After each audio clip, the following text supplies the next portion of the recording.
الحمد لله رب العالمين والصلاة والسلام على أشرف الأنبياء والمرسلين أما بعد أعوذ بالله من الشيطان الرجيم من همزه ونفخه ونفثه بسم الله الرحمن الرحيم رب اشرح لي صدري ويسر لي أمري واحلل عقدة من لساني يفقه قولي اللهم انفعنا بما علمتنا وعلمنا ما ينفعنا وزدنا علما فبشر عبادي الذين يستمعون القول فيتبعون أحسنه أولئك الذين هداهم الله وأولئك هم أولو الألباب أعوذ بالله من الشيطان الرجيم بسم الله الرحمن الرحيم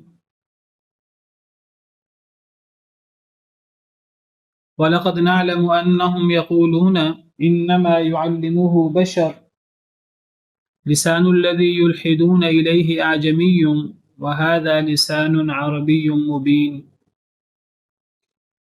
وَلَقَدْ نَعْلَمُ اور البتہ تحقیق ہم جانتے ہیں انہم یقولون کہ بے شک وہ یقولون وہ کہتے ہیں انما یعلمہ بشر سوائے اس کے کہ نہیں سکھاتا ہے اس کو یعنی نبی کریم صلی اللہ علیہ وسلم کو بشر انسان لسان الذی یلحدون الیہ زبان اس کی کہ وہ اشارہ کرتے ہیں جس کی طرف اعجمی اجمی ہے وہذا لسان عربی مبین اور یہ زبان واضح عربی ہے۔ اللہ تعالیٰ فرماتے ہیں وَلَقَدْ نَعْلَمُ اور البتہ تحقیق ہمیں بخوبی علم ہے، ہم جانتے ہیں پورے طریقے سے، ہم غافل نہیں ہیں، ہمیں پتہ ہے انہم یقولون کہ بے شک وہ کہتے ہیں یعنی مشرکین مکہ دیگر مخالفین نبی کریم صلی اللہ علیہ وسلم کے، ہمیں بخوبی پتہ ہے کہ یہ مشرکین کہتے ہیں انما یعلمہ بشر سوائے اس کے کہ نہیں سکھاتا ہے اس کو کوئی انسان۔ ان کا ایک الزام یہ تھا کہ یہ نبی ہونے کا دعویٰ کرتے ہیں اور یہ کہتے ہیں مجھ پر کتاب اتری، ان پر کوئی کتاب نہیں اتری، یہ نبی نہیں ہیں، یہ جو قرآن کیا ہے کہ ہمارے سامنے پیش کر دیتے ہیں اصل میں پچھلی کتابوں کے ہی مندرجات ہیں، پچھلی کتابوں کی باتیں ہیں، یہ خود تو پڑھ نہیں سکتے، تو ان کو کوئی ایسا شخص کوئی ایسا غلام جو عیسائی ہے یا یہودی ہے تو وہ ایسے غلام موجود ہیں مکہ میں، تو وہ غلام تورات انجیل پڑھ سکتے ہیں، تو وہ تورات انجیل پڑھ کر تورات انجیل کی باتیں انہیں بتا دیتے ہیں، یہ ان باتوں کو ہمارے سامنے جو ہے وہ قرآن کے طور پہ پیش کر دیتے ہیں۔ گویا کہ ان کا کہنا یہ ہے کہ قرآن کریم میں وہی باتیں ہیں جو تورات و انجیل میں ہیں۔ اب یہ تورات و انجیل خود تو پڑھ نہیں سکتے کیونکہ نبی کریم صلی اللہ علیہ وسلم جب آپ نبی بنے، آپ پر قرآن اترا تو اس وقت آپ لکھ پڑھ نہیں سکتے تھے۔ اللہ نے آپ کو یہ اللہ کی طرف سے ایک اللہ کی حکمت بالغہ تھی، اللہ کی طرف سے یہ اللہ کی کار فرمائی تھی کہ ایسا معاملہ ہوا، اور یہ اللہ نے اس لیے رکھا کہ لوگ یہ اعتراض نہ کریں کہ نبی کریم صلی اللہ علیہ وسلم نے تورات و انجیل سے پڑھ کر ان کے سامنے کچھ پیش کر دیا ہے۔ تو اللہ نے تو اللہ کی حکمت بالغہ یہ ہوئی کہ نبی کریم صلی اللہ علیہ وسلم لکھنا پڑھنا نہیں جانتے تھے، تو جب نبی کریم صلی اللہ علیہ وسلم لکھنا پڑھنا نہیں جانتے تھے تو ان کا یہ اعتراض کہ یہ تورات و انجیل کی باتیں ہی ہیں، یہ اعتراض ختم ہو جاتا ہے۔ اللہ تعالیٰ بڑے واضح انداز میں سورہ عنکبوت میں اللہ تعالیٰ فرماتے ہیں وَمَا كُنْتَ تَتْلُو مِنْ قَبْلِهِ مِنْ كِتَابٍ وَلَا تَخُطُّهُ بِيَمِينِكَ إِذًا لَارْتَابَ الْمُبْطِلُونَ، سورہ عنکبوت آیت نمبر 48۔ اور نہیں تھے آپ پڑھ سکتے اس سے پہلے، یعنی آپ پر وحی اترنے سے پہلے، قرآن اترنے سے پہلے آپ نہیں پڑھ سکتے تھے اس سے پہلے کوئی کتاب، وَلَا تَخُطُّهُ بِيَمِينِكَ نہ آپ لکھ سکتے تھے اس کو اپنے ہاتھ سے، نہ آپ پڑھ سکتے تھے نہ آپ لکھ سکتے تھے وحی اترنے سے پہلے۔ اذن اس وقت یعنی اگر ایسا ہوتا کہ آپ لکھ پڑھ سکتے ہوتے تو اعتراض کرنے والے انہوں نے تو اعتراض کرنا تھا، تو وہ اعتراض کیا کرتے، اذا لارتاب المبطلون، اس وقت البتہ شک میں پڑ جاتے انکار کرنے والے۔ اگر آپ لکھ پڑھ سکتے ہوتے تو کوئی اعتراض کرنے والا اعتراض کر سکتا تھا کہ آپ تو تورات و انجیل کی باتیں وہاں سے پڑھ کر آپ ہمیں سنا دیتے ہیں۔ تو اللہ تعالیٰ کی حکمت بالغہ یہ ہوئی کہ آپ لکھ پڑھ نہیں سکتے تھے۔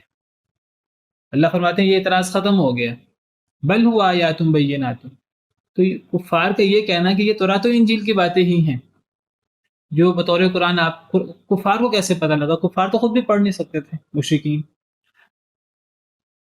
انہوں نے یہ باتیں یہودیوں سے سن لی، وہ یہودیوں کے پاس جاتے تھے، ان سے کہتے تھے ہم کیا اعتراض کریں؟ یہودیوں عیسائیوں کو وہ پڑھا لکھا سمجھتے تھے، علماء سمجھتے تھے، اور یہودی وغیرہ ان کو امی کہتے تھے، قریش کو۔ تو انہوں نے یہود و نصارہ سے سن کر یہ اعتراض کر دیا کہ یہ باتیں تو وہ تورات و انجیل کی باتیں ہی ہیں۔ تو اللہ تعالیٰ فرماتے ہیں کہ یہ اللہ کی حکمت بالغہ یہ تھی کہ آپ اللہ کا قضا، اللہ کی قضا، اللہ کی قدر یہ تھی کہ آپ لکھنا پڑھنا نہیں جانتے تھے، اللہ نے ایسے ہی رکھا تھا۔ اور اس میں اللہ کی حکمت بالغہ یہ تھی کہ اگر آپ لکھنا پڑھنا جانتے ہوتے تو یہ اعتراض ہو سکتا تھا، تاکہ یہ اعتراض ختم ہو جائے۔ اگر آپ لکھ پڑھ سکتے تو پھر انکار کرنے والے شک میں پڑ جاتے۔ اللہ نے یہ سلسلہ پہلے ہی ختم کر دیا۔ تو اللہ فرماتے ہیں یہ اس بات کی دلیل ہے کہ نبی کریم صلی اللہ علیہ وسلم لکھ پڑھ نہیں سکتے تھے کتاب اترنے سے پہلے، نبی بننے سے پہلے۔ تو اب جو آپ علم اور حکمت کی باتیں پیش کر رہے ہیں قرآن کریم کی صورت میں، وحی کی صورت میں ان کے سامنے، تو یہ بل ہوا آیات بینات، یہ تو روشن نشانیاں ہیں، فی صدور الذین اوتوا العلم، اور یہ اہل علم کے سینوں میں ہیں، وما یجحد بآیاتنا الا الظالمون، اور نہیں انکار کرتے ہمارے آیتوں کا مگر ظالم لوگ ہی۔ اب اللہ نے تو یہ اعتراض بھی ختم کر دیا کہ یہ تورات و انجیل کی باتیں، اللہ نے آپ کو لکھنا پڑھنے والا بنایا ہی نہیں، آپ نبی بننے سے پہلے لکھنا پڑھنا نہیں جانتے تھے، تو یہ اعتراض آٹومیٹک ختم ہو گیا۔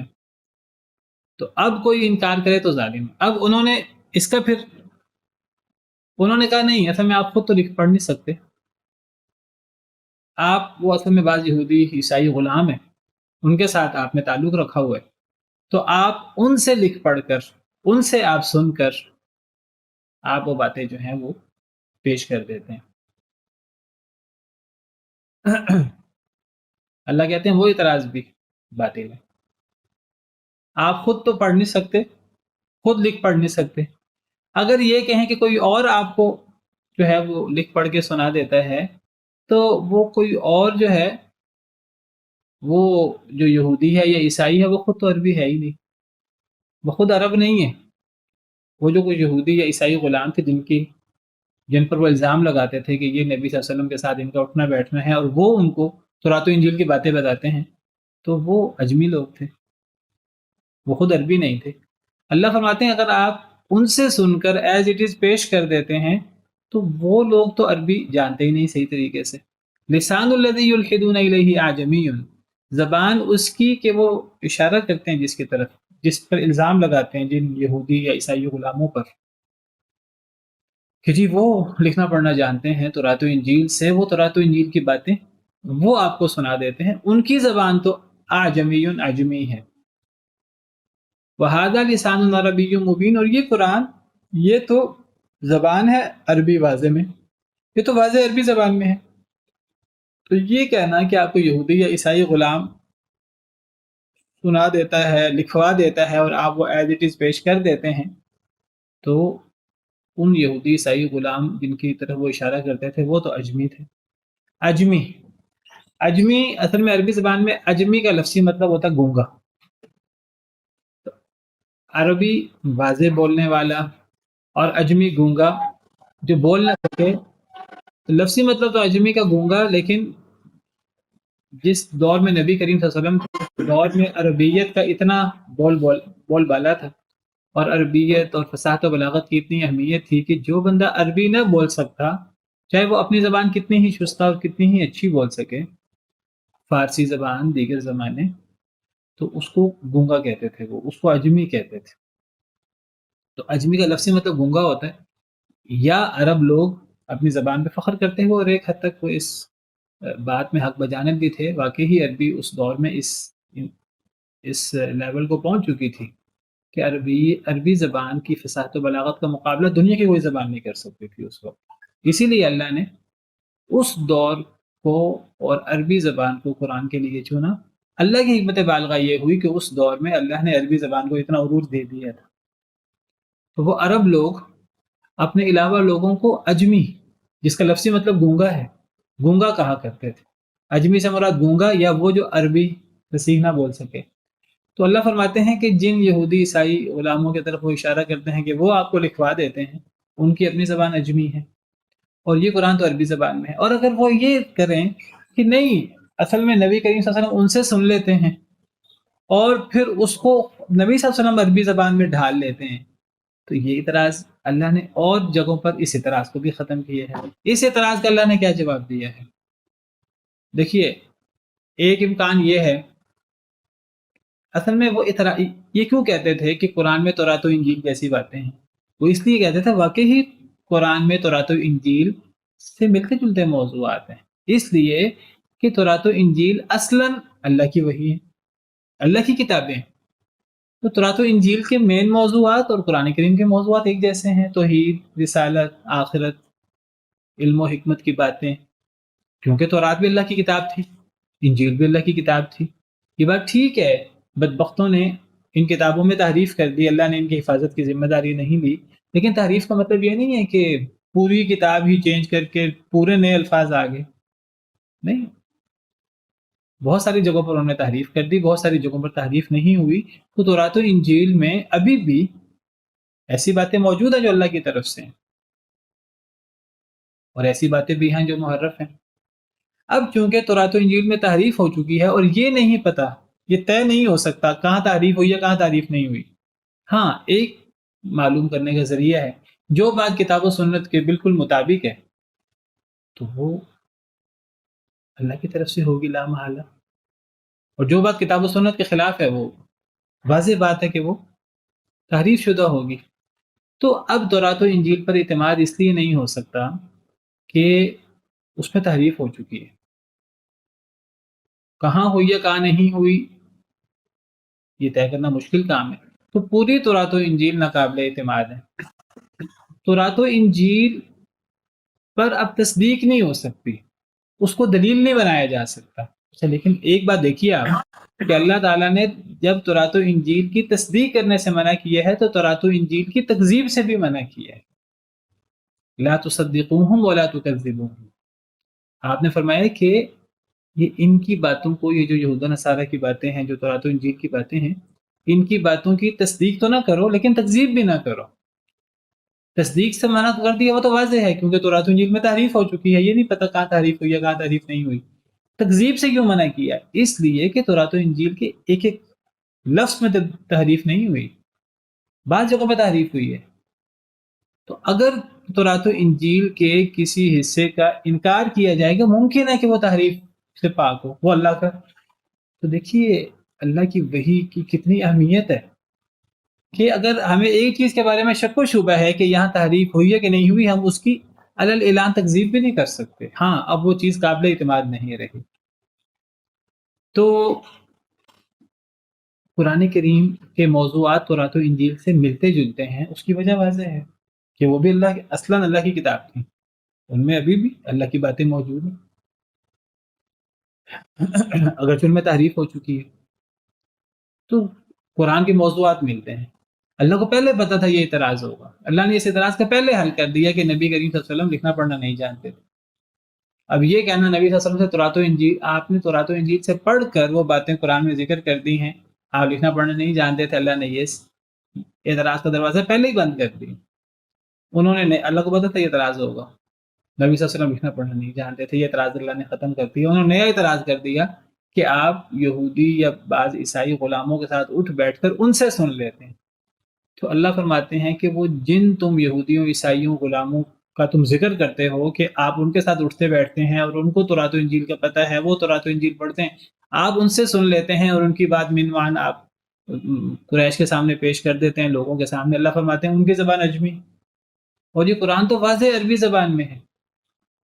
اچھا، تیسرا ایک امکان ہو سکتا ہے وہ امکان یہ ہو سکتا ہے کہ وہ جن یہودی عیسائی غلاموں کا وہ ذکر کرتے تھے، لوگوں کا ذکر کرتے تھے، وہ ٹھیک ہے، وہ ان کی عربی بہت اچھی نہ ہو، تو وہ تورات و انجیل کی باتیں ٹوٹی پھوٹی عربی زبان میں نبی صلی اللہ علیہ وسلم کو بیان کر دیتے ہیں، اور نبی کریم صلی اللہ علیہ وسلم خود لکھ پڑھ تو نہیں سکتے تھے جب قرآن نازل ہوا، لیکن آپ خود تو افصح العرب تھے، آپ اس کو فصیح عربی زبان میں ڈھال کر پیش کر دیتے۔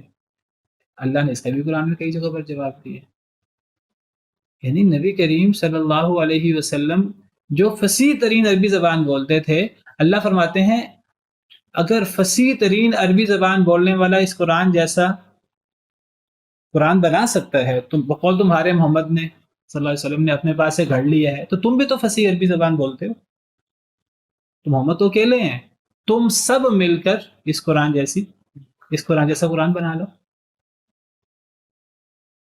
قُلْ لَئِنِ اجْتَمَعَتِ الْإِنسُ وَالْجِنُّ، اے اللہ کے نبی صلی اللہ علیہ وسلم آپ فرما دیجیے اگر سارے انسان اور سارے جن اکٹھے ہو جائیں عَلَىٰ أَن يَأْتُوا بِمِثْلِ هَٰذَا الْقُرْآنِ، اس بات پر کہ وہ اس قرآن جیسا قرآن لے آئیں، لا یأتون بمثلہ، وہ اس قرآن جیسا قرآن نہیں لا سکتے، وَلَوْ كَانَ بَعْضُهُمْ لِبَعْضٍ ظَهِيرًا، اگرچہ بعض ان کا بعض کی مدد کرے۔ اللہ کا چیلنج یہ نہیں ہے کہ ایک انسان قرآن لائے، اللہ کہتے ہیں ساری انسانیت مل کر، سارا عالم جن مل کر قرآن لائے، اور یہ اگر کام کو ڈیوائیڈ کر لیں آپس میں ایک دوسرے کی مدد کر کے، کھلی چھوٹ ہے، پھر بھی نہیں لا سکتے۔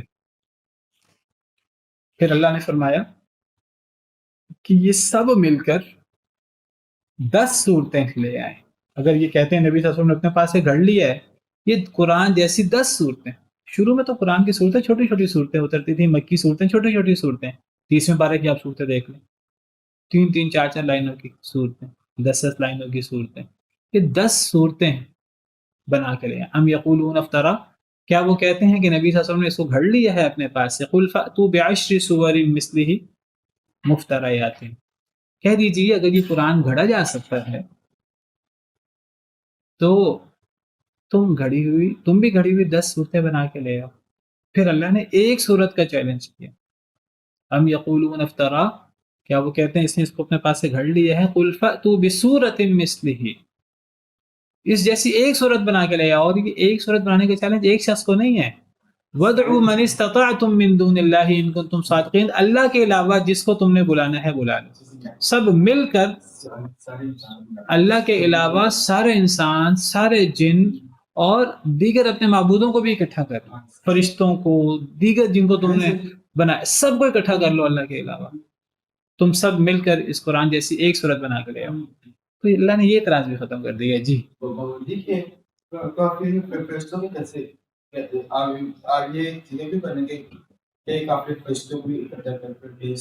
تعالیٰ تو یہ کہہ رہے ہیں اللہ کے علاوہ فرشتے بھی آ جائیں جن کو لوگ معبود سمجھتے ہیں۔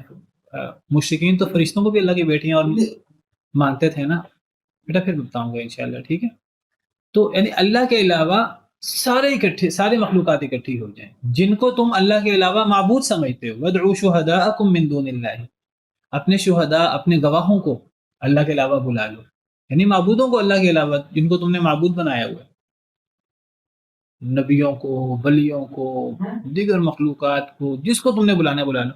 تو دیکھیے اللہ نے ہر طرح سے اعتراض ختم کر دیا۔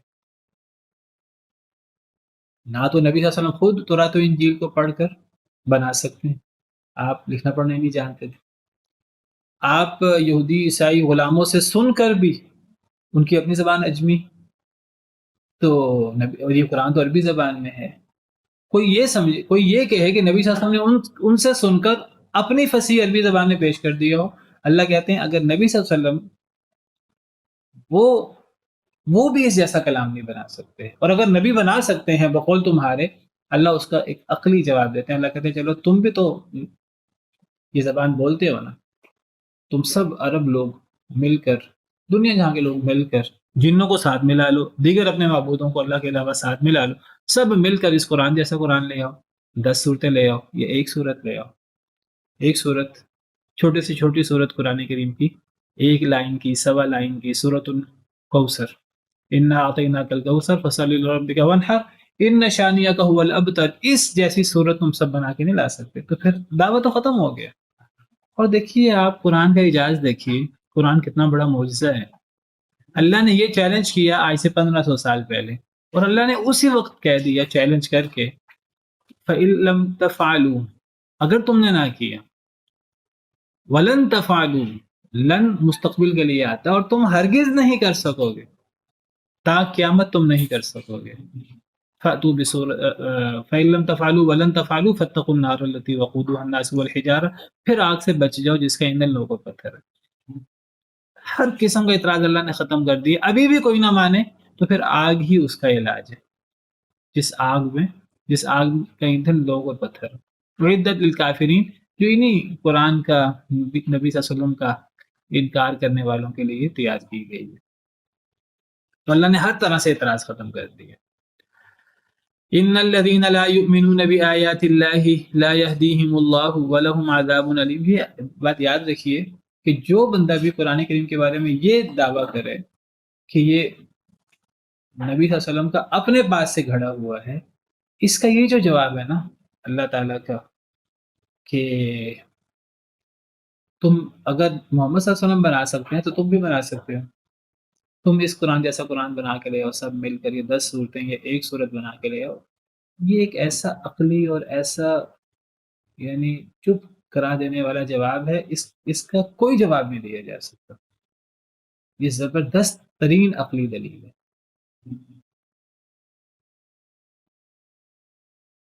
جب پوری دنیا مل کر قرآن جیسا قرآن نہیں بنا سکتی، 10 صورتیں نہیں بنا سکتی، ایک صورت نہیں بنا سکتی، فَلْيَأْتُوا بِحَدِيثٍ مِثْلِهِ إِن كَانُوا صَادِقِينَ، اس جیسی ایک بات ہی لے آئیں اگر یہ سچے ہیں تو.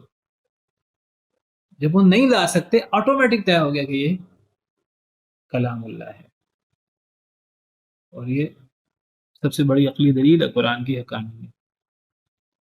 اور اب کوئی انکار کرے گا تو صرف وہ بغاوت کرتے ہوئے، ہٹ دھرمی کرتے ہوئے اب کوئی انکار کرے گا. اب کوئی انکار کی وجہ کوئی رہ نہیں گئی مزید.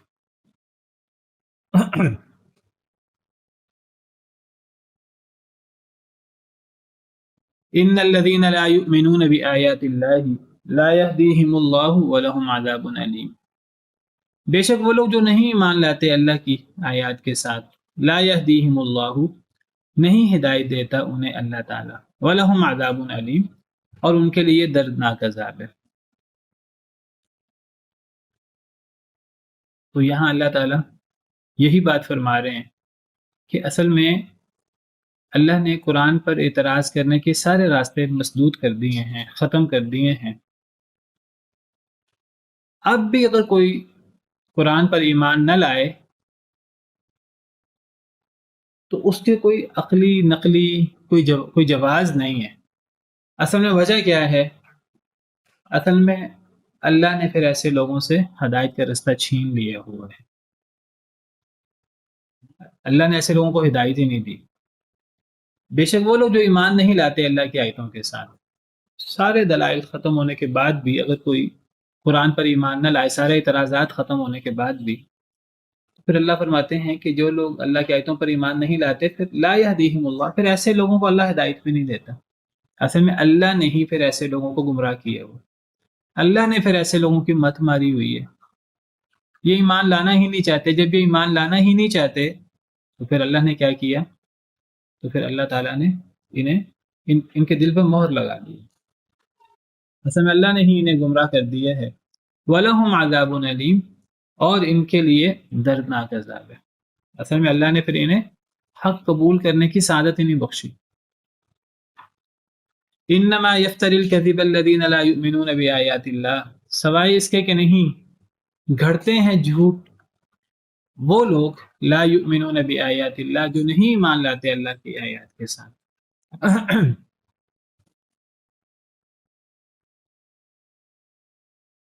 اصل میں پیچھے اللہ نے نسخ کا ذکر کیا، اور نسخ کا ذکر کر کے اللہ نے فرمایا کہ یہ لوگ قرآن کریم میں موجود نسخ جو ایک بڑی حقیقت ہے، جو بالکل ایک عقلی چیز ہے، جس کا انکار کوئی عقل مند، کوئی ذی شعور کر نہیں سکتا، تو یہ کفار قرآن کریم میں موجود نسخ کو بنیاد بنا کر قرآن پر اعتراض کرتے ہیں. اور اللہ معاف کرے، وہ یہ دعویٰ کرتے ہیں کہ قرآن میں موجود نسخ یہ اس بات کی دلیل ہے کہ قرآن گھڑا ہوا ہے. نعوذ باللہ. وہ قرآن گھڑنے کا الزام کس پہ لگاتے ہیں؟ نبی صلی اللہ علیہ وسلم پر۔ پیچھے ہم نے پڑھا کہ وَإِذَا بَدَّلْنَا آيَةً مَكَانَ آيَةٍ وَاللَّهُ أَعْلَمُ بِمَا يُنَزِّلُ قَالُوا إِنَّمَا أَنْتَ مُفْتَرٍ۔ اللہ فرماتے ہیں آیت کو، ایک آیت کی جگہ پر دوسری آیت ہم لاتے ہیں، ایک آیت کی جگہ پر دوسری آیت ہم نے بدلی اللہ کے حکم سے، اور اللہ کو پتہ ہے اللہ نے کیا نازل کرنا ہے۔ تو یہ نبی صلی اللہ علیہ وسلم پر الزام لگاتے ہیں کہ یہ جو نسخ ہو رہا ہے قرآن میں، یہ اس بات کی دلیل ہے کہ آپ جھوٹ کرنے والے ہیں اللہ پر۔ تو اب اللہ نے ایک تو بتایا کہ نسخ کا انکار ایک جاہل ہی کر سکتا ہے، وہ ہم کل تفصیل سے پڑھ چکے ہیں۔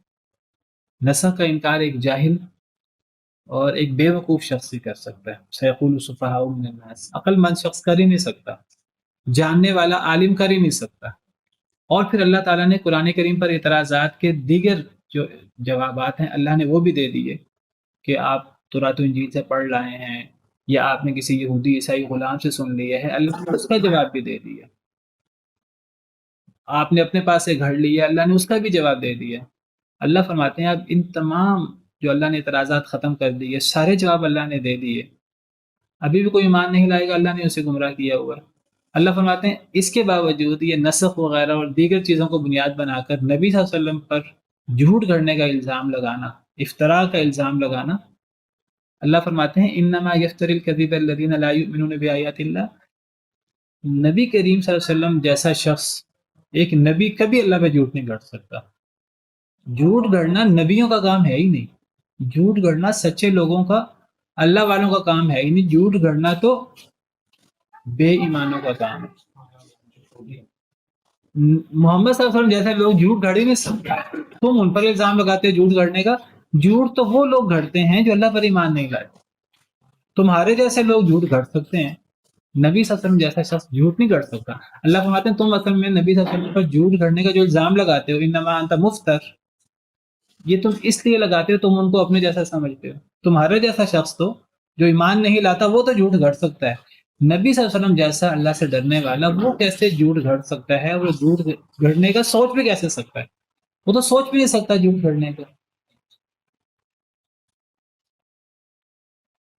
انما یفتری الکذب الذین لا یؤمنون بآیات اللہ، سوائے اسے کہ نہیں جھوٹ تو وہ گھڑتے ہیں جو اللہ کی آیتوں پر ایمان نہیں لاتے۔ اللہ سے ڈرنے والا شخص کبھی جھوٹ کیسے گھڑ سکتا ہے؟ اور نبی کریم صلی اللہ علیہ وسلم تو امام المتقین ہیں، سب سے زیادہ اللہ سے ڈرنے والے ہیں، آپ کیسے جھوٹ گھڑ سکتے ہیں؟ جھوٹ گھڑنے والے وہ لوگ ہوتے ہیں جو اللہ کی آیتوں پر ایمان نہیں لاتے۔ وَأُولَٰئِکَ هُمُ الْكَاذِبُونَ، یہی لوگ وہ جھوٹے ہیں، کافر جھوٹے ہوتے ہیں،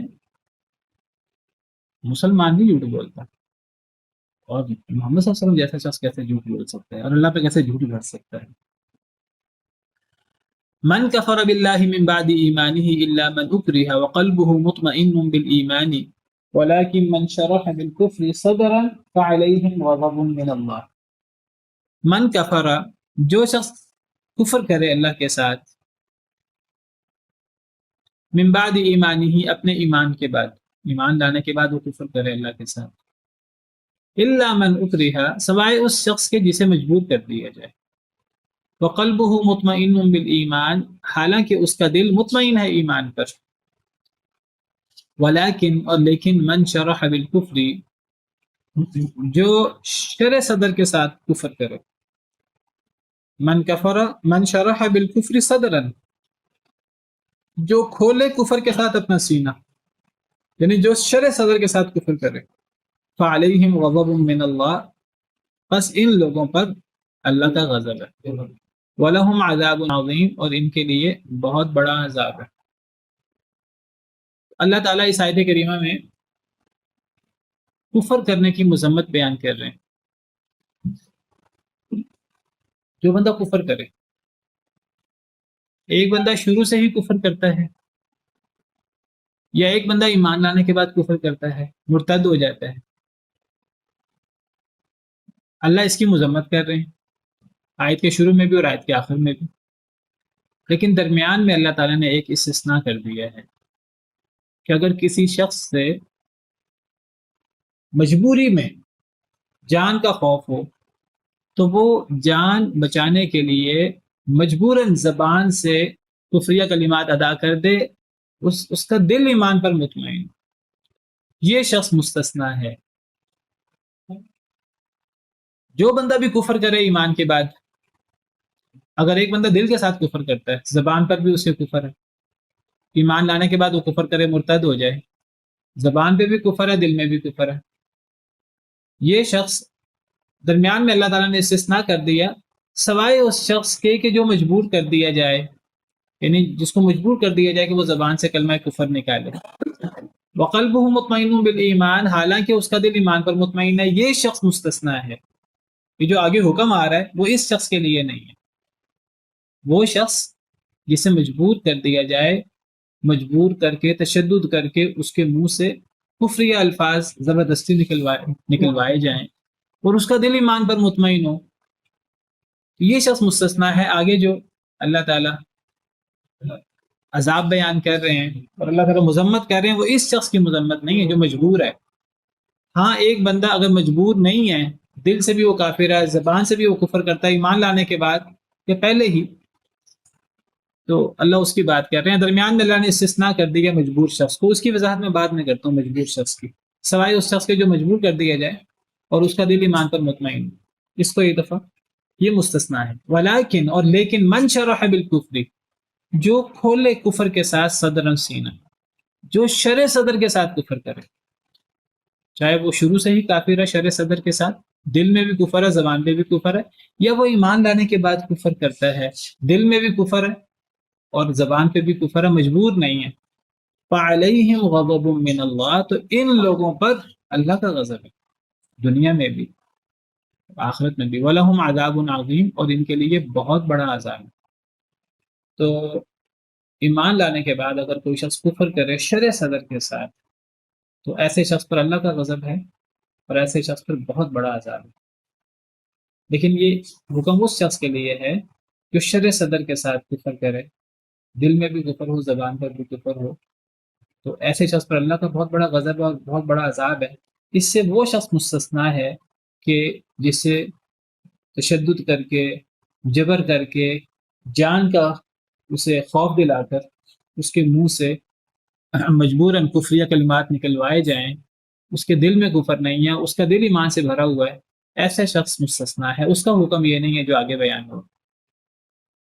تو اس سے ایک تو یہ پتہ لگا کہ اگر مجبوری سے منہ سے کلمہ کفر نکل جائے، دل میں کفر نہیں ہے، تو بندہ کافر نہیں ہوتا. کسی شخص سے مجبوری سے، اور مجبوری سے مراد ایسی مجبوری جس میں جان کا خوف ہے، ہلکی پھلکی مجبوری نہیں. تو جان کا خوف ہو اور منہ سے کفریہ کلمات نکل جائیں، دل میں کفر نہ ہو، تو اس سے انسان کافر نہیں ہوتا.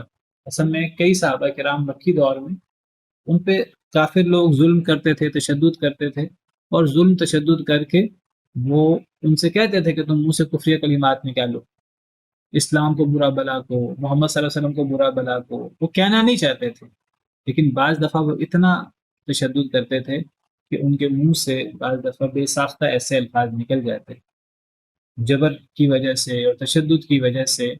اللہ فرماتے ہیں یہ لوگ مستثنا ہیں، اس یہ شامل نہیں ہے اس حکم میں. ہاں جو دل میں بھی کفر ہے، زبان پہ بھی کفر ہے.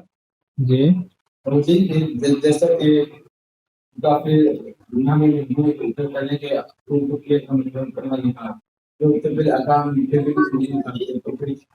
کیا ہے کیا کیا. اگر کوئی نہیں نکالتا تو اچھی بات ہے، لیکن اگر کوئی مجبوراً منہ سے کفر کلمہ نکال دیتا ہے تو پھر اللہ تعالیٰ ایسے شخص پر ناراض نہیں ہوتے، کیونکہ اس نے مجبوراً کلمہ نکالا. تو جو بندہ دل میں بھی کفر کرے اور زبان پہ بھی اس کے کفر ہو، جو شرع صدر کے ساتھ کفر کرے، اس پر اللہ کا غضب ہے اور اس کے لیے بہت بڑا عذاب ہے. اس آیت کریمہ سے یہ بھی پتہ لگا کہ ایمان لانے کے بعد کفر کرنے کی یہ سزا ہے. کیا سزا ہے؟ کہ اللہ کا ایسے شخص پر غضب ہے اور اس کے لیے بہت بڑا عذاب ہے. یہ کون شخص ہے؟ یہ وہ شخص ہے جس کے دل میں بھی کفر ہے، اس کے زبان پہ بھی کفر ہے. تو مرتد ہونا، اگر ایک بندہ شرع صدر کے ساتھ مرتد ہو جائے تو اس پر اللہ کا غضب ہے اور اس کے لیے بہت بڑا عذاب ہے. اب یہاں اللہ نے اللہ کے غضب کا ذکر کیا اور بہت بڑے عذاب کا ذکر کیا. بعض احادیث مبارکہ میں جو صحیح احادیث ہیں صحیح بخاری وغیرہ کی، اس میں اللہ نے ان کی سزا بھی ذکر کی ہے۔ کیا سزا ہے؟ جو بندہ ایمان لانے کے بعد کفر کرے، مرتد ہو جائے، اس کی کیا سزا ہے؟ قتل۔ صحیح حدیث مبارکہ ہے، نبی صلی اللہ علیہ وسلم نے فرمایا من بدل دینہ فقتلوہ، جو اپنا دین یعنی اسلام قبول کرنے کے بعد اپنا دین بدل دے، اسلام چھوڑ دے، اسلام سے مرتد ہو جائے، تو اس کو قتل کر دو، اس کی سزا قتل ہے۔ تو وہ حدیث مبارکہ اس آیت کریمہ کے منافی نہیں۔ اس آیت کریمہ میں اللہ نے اپنے غضب کا ذکر کیا ہے اور بہت بڑے عذاب کا ذکر کیا ہے۔ اس حدیث مبارکہ میں ساتھ اس کا دنیا کے اندر سزا بھی ذکر کی ہے۔ یہ بالکل ایسے جیسے اللہ تعالیٰ فرمائے کہ چور شخص جو چوری کرے اس پر اللہ کا غضب ہے اور اس کے لیے بہت بڑا عذاب ہے۔ شروع دور میں اللہ یہ حکم نازل کرے، مکی دور میں، بعد میں مدنی دور میں جب تفصیلات آئیں سزاؤں کی، یہ سزائیں اور دیگر چیزیں یہ تو تب تھیں جب اسلامی حکومت اسٹیبلش ہو گئی تھی، پھر یہ سزائیں اور دیگر تفصیلات نازل ہوئیں۔ تو اگر اللہ تعالیٰ یعنی شروع دور میں مکی دور میں چوری کی، زیادتی کی مذمت کریں، اور بعد میں اللہ کی طرف سے نبی کریم صلی اللہ علیہ وسلم قرآن میں ہی یا حدیث مبارکہ میں ہی چوری کی سزا بھی بیان ہو جائے، تو یہ ٹکراؤ نہیں ہے۔ اسی طرح یہ مکی دور کی آیت ہے، اس دور میں ایمان لانے کے بعد کفر کرنا، شرع صدر کے ساتھ کوئی کفر کرے تو یہ ارتداد ہے۔ اللہ تعالیٰ ارتداد کے بارے میں بیان فرما رہے ہیں، ارتداد چھوٹا بڑا گناہ نہیں ہے۔ ایمان لانے کے بعد کفر کرنا شرع صدر کے ساتھ، جبرن نہیں، جبرن وہ مستثنا ہے۔ جو بندہ شرع صدر کے ساتھ کفر کرے گا تو اس پر اللہ کا بہت بڑا غضب ہے اور اس کے لیے بہت بڑا عذاب ہے۔ اور پھر جب اسلامی حکومت اسٹیبلش ہو گئی تو نبی صلی اللہ علیہ وسلم نے اللہ کی طرف سے آپ جو بھی دین کے بارے میں بات کرتے تھے، قرآن کریم کے طور پر آپ کوئی بات فرماتے تھے، اللہ کا فرمان، یا آپ بطور سنت بطور حدیث آپ کوئی دین کی بات کرتے تھے، وہ اللہ کی طرف سے ہوتی تھی، آپ پر قرآن کے علاوہ بھی وحی ہوتی تھی۔ تو آپ نے جب یہ بیان فرمایا من بدل دینہ فقتلوہ، تو وہ حکم اور قرآن کا یہ حکم، اب اس میں کوئی ٹکراؤ نہیں۔ اللہ کی طرف سے جو قتل کی سزا ہے وہ بھی اللہ کے غضب کی دلیل ہے اور آخرت میں عذاب عظیم بھی ہے۔ تو جو بندہ اپنا دین بدل دے گا، اسلام قبول کرنے کے بعد کفر کرے گا، تو اس کو قتل کر دیا جائے گا۔ کیوں؟ اس لیے اسے قتل کر دیا جائے گا کیونکہ یہ اسلام کے خلاف بہت بڑی سازش ہے۔ یہ یہودیوں نے سازش رچائی تھی نبی صلی اللہ علیہ وسلم کے دور میں، مدنی دور میں۔ انہوں نے کہا کہ صبح ایمان لے آؤ، شام کو کفر کر لینا، تو لوگ کہیں گے کہ اسلام اچھا دین نہیں ہے، کہ یہودی پڑھے لکھے لوگ جو ہیں وہ اسلام قبول کرنے کے بعد کفر کر رہے ہیں، تو لوگ بھی اپنے دین سے پھر جائیں گے۔ تو اسلام قبول کرنے کے بعد اسلام کو چھوڑ دینا در حقیقت اسلام پر، اللہ پر، نبی کریم صلی اللہ علیہ وسلم پر بہت بڑا الزام ہے اور یہ سازش ہے اسلام کے خلاف۔ تو یہ قابل قبول نہیں ہے۔ اگر کسی شخص نے اس کا پورا دل مطمئن نہیں ہے ایمان پر، تو ایمان نہ لائے۔ جب تک وہ پوری طرح مطمئن نہیں ہوتا اس وقت تک وہ ایمان نہ لائے۔ ایمان لانے کے بعد اب وہ دوبارہ کفر نہیں کر سکتا۔ یہ جو بندہ بھی مسلمان ہوگا اسے پہلے اس بارے میں خبردار کیا جائے گا، اسے پہلے بتایا جائے گا کہ اسلام میں آپ داخل تو ہو سکتے ہیں، اسلام میں داخل ہونے کے لیے کسی کو جبر نہیں کیا جا سکتا، لیکن اسلام قبول کرنے کے بعد اب اسلام کو چھوڑنا یہ اسلام کے خلاف سازش ہے، یہ حق کا سری انکار ہے، تو اب اس کی سزا قتل ہوگی۔ اسلام قبول کرنے کے بعد اب اسلام سے مرتد نہیں ہوا جا سکتا، اس کی دنیا میں سزا قتل ہے اور پھر اللہ کے ہاں غضب بھی ہے اور پھر بہت بڑا عذاب بھی ہے۔ جی، زبان سے کفر کا تو دل سمجھ آتی ہے بات، لیکن دل سے وہ تو اللہ ہی جانتا ہے کہ یہ بندہ عام آدمی تو نہیں ہے۔ نہیں، اصل میں اگر ایک بندے کے منہ سے کفر کلمات نکل جاتے ہیں اسلام لانے کے بعد، ایسے کلمات جیسے کوئی مرتد ہو جائے اور اس پہ جبر ہوا ہے، تو یہ اس کے لیے حکم نہیں ہے۔ ایک بندے پہ کسی نے تشدد کر کے، کسی نے سختی کر کے منہ سے ایسے کلمات نکلوا لیے ہیں اور واضح ہے لوگوں کے سامنے کہ یہ جبرن ہوا ہے، تو یہ ارتداد ہے ہی نہیں۔ انڈیا میں اس عام کفر لوگ پکڑ کے مارتے ہیں، لوگ پکڑ کے مارتے ہیں، اور لوگ پکڑ کے مارے کہتے ہیں کہ یہ کلمات کو فلاں کو ماتا کو ہو، فلاں کو بھگوان کو ہو، اپنے اللہ کو برا بھلا کہو، اپنے اسلام کو برا بھلا کہو، تو یہ تو ارتداد نہیں ہے۔ اور جس طرح ہم نے جہاد میں صاحب نے اور ان کو قتل کر دیا، مگر اس ٹائم انہوں نے کلمہ پڑھ لیا تھا، ہاں تو جب آپ کو پتہ چلا تو آپ نے کہا تم نے نے کہا کہ اس نے دل سے نہیں پڑھا تھا، ڈر کے اس نے پڑھا، تو آپ نے کہا کہ نہیں، وہ تو الگ وہ تو الگ بات ہے نا، یہاں تو مرتد ہونے کی بات ہو رہی ہے، اسلام لانے کے بعد کفر کرنے کی۔ وہاں تو وہ کافر تھا، اس نے کلمہ پڑھ لیا، تو یہاں تو مرتد ہونے کی بات ہو رہی ہے، وہ ایک الگ بالکل واقعہ ہے، وہاں مرتد ہونے کی بات تو نہیں ہے نا، نہیں سمجھ آئی؟ وہاں تو وہ یعنی کافر تھا، اس نے صحابی کے ساتھ وہ لڑ رہا تھا، تو ایمان لانے کے بعد بھی اس نے کفر نہیں کیا نا۔ کفر بھی کر رہا ہے اور دل سے بھی اس میں ہے نا کہ دل سے بھی کرے، تو دل کا تو معاملہ ہمیں کیسے پتہ چلے گا یہ دل سے کر رہا ہے؟ یعنی اگر ایک بندے کے منہ سے کلمہ کفر نکل جاتا ہے اور ہمیں پتہ ہے کہ اس پر تشدد کر کے اس کے منہ سے نکلوایا گیا ہے، اس کو مرتد نہیں دیں گے، یہ مطلب ہے اس آیت کا۔ ایسے شخص پر اللہ کا غضب نہیں ہے، ایسے شخص پر اللہ کا عذاب نہیں ہے، آیت واضح ہے، اس میں کیا اشکال ہے؟ اس آیت میں کیا اشکال ہے؟ مجھے سمجھ نہیں آئی۔ یہ آیت کریمہ کہتی ہے کہ بندہ شرع صدر کے ساتھ اگر کفر کرتا ہے سب کے سامنے، وہ مجبور نہیں ہے، تو یہ ارتداد ہے۔ اگر ایک بندے پر جبر کر کے اور تشدد کر کے اس کے منہ سے کفریہ کلمات نکلوا لیے گئے، گستاخی کے کلمات نکلوا لیے گئے، تو یہ تو ارتداد نہیں ہے۔ ہاں، تو یہ مراد ہے اس آیت کریمہ سے۔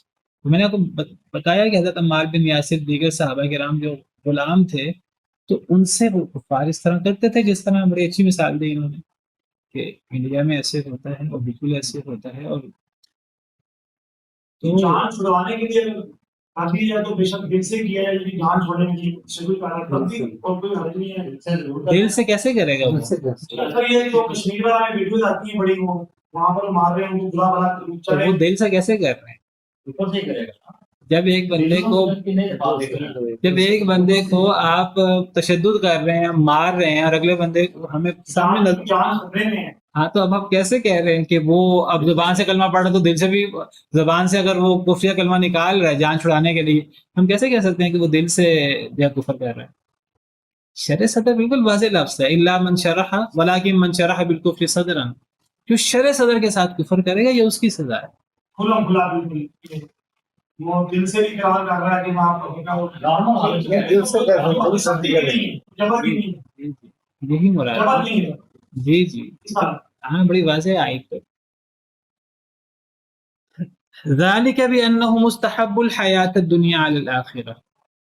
تو یہاں میں نے آپ کو ذکر کیا کہ یہاں مرتد کی بات ہو رہی ہے، تو ایمان لانے کے بعد کفر کرے، اور کفر سے مراد شرع صدر کے ساتھ کفر کرنا، اس کی سزا بیان ہو رہی ہے، اور یہاں قتل کا ذکر نہیں ہے۔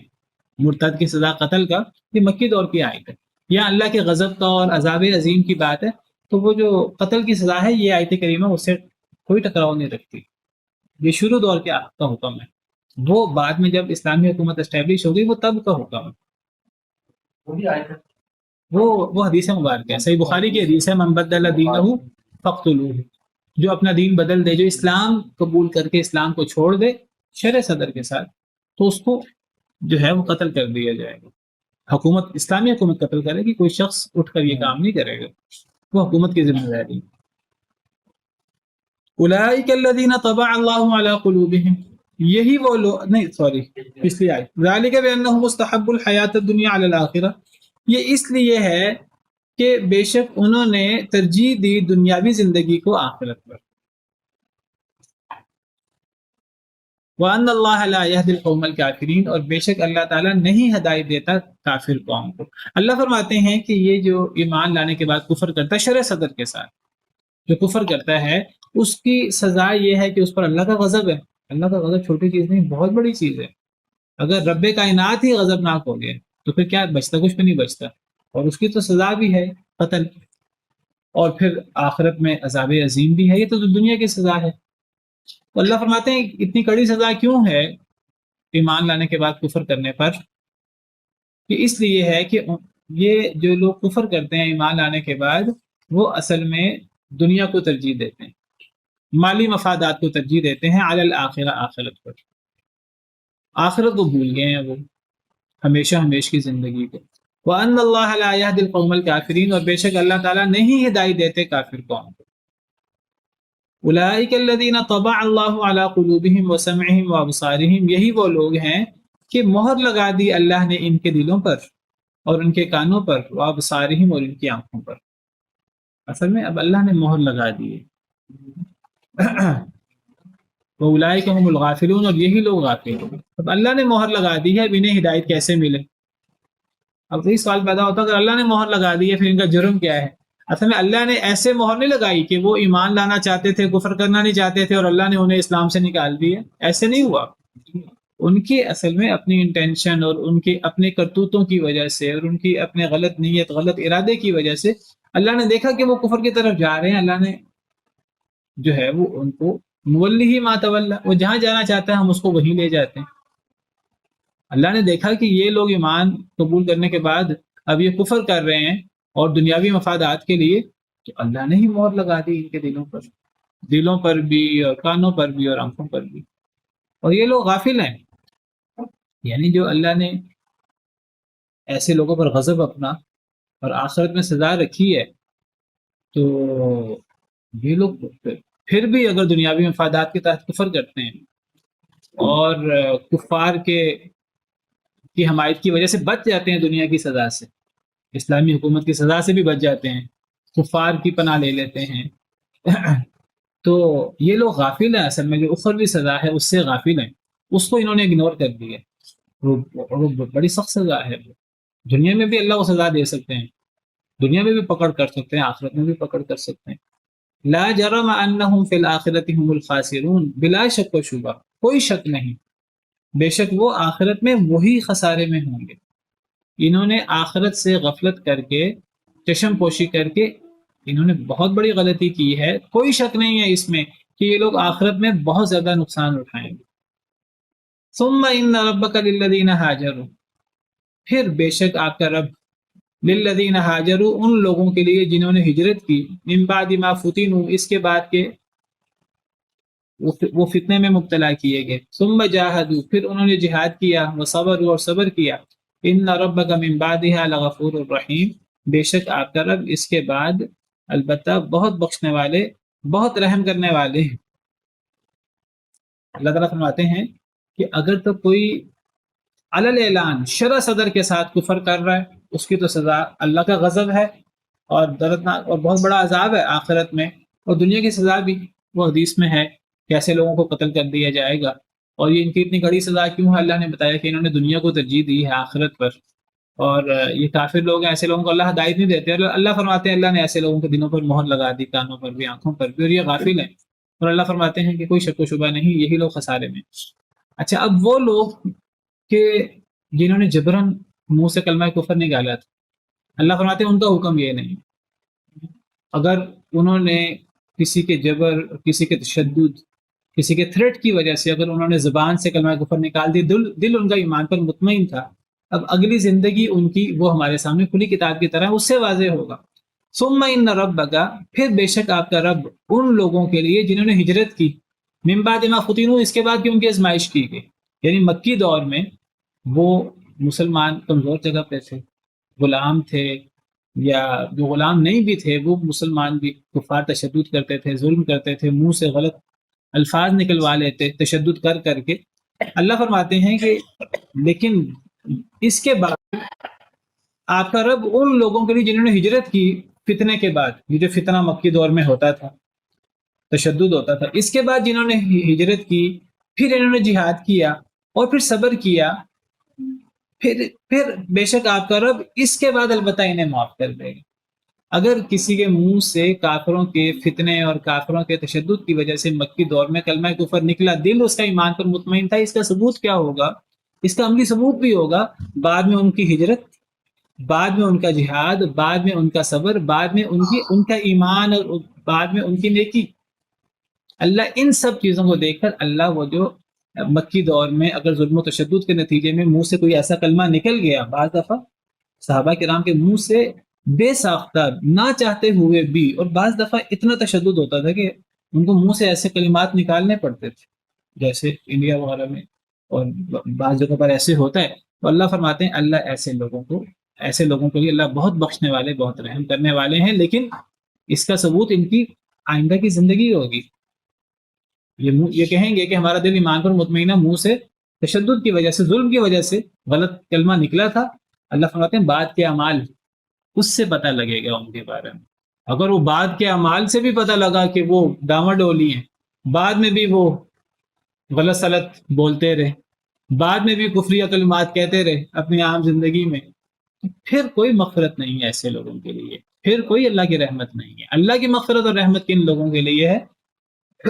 جو فتنے میں مبتلا ہوئے، جو آزمائش میں مبتلا ہوئے مکی دور میں، اور پھر بعد میں انہوں نے اپنے ہجرت سے اور اپنے جہاد سے اور اپنے صبر سے ثابت کیا کہ دل ان کا ایمان پر مطمئن تھا، وہ تشدد کی وجہ سے وہ ان کے منہ سے نہ چاہتے ہوئے ایسے کلمات نکلے تھے، ان کی بعد کی عملی زندگی۔ تو اس سے پتہ لگا کہ یعنی اللہ کو دھوکہ نہیں دیا جا سکتا۔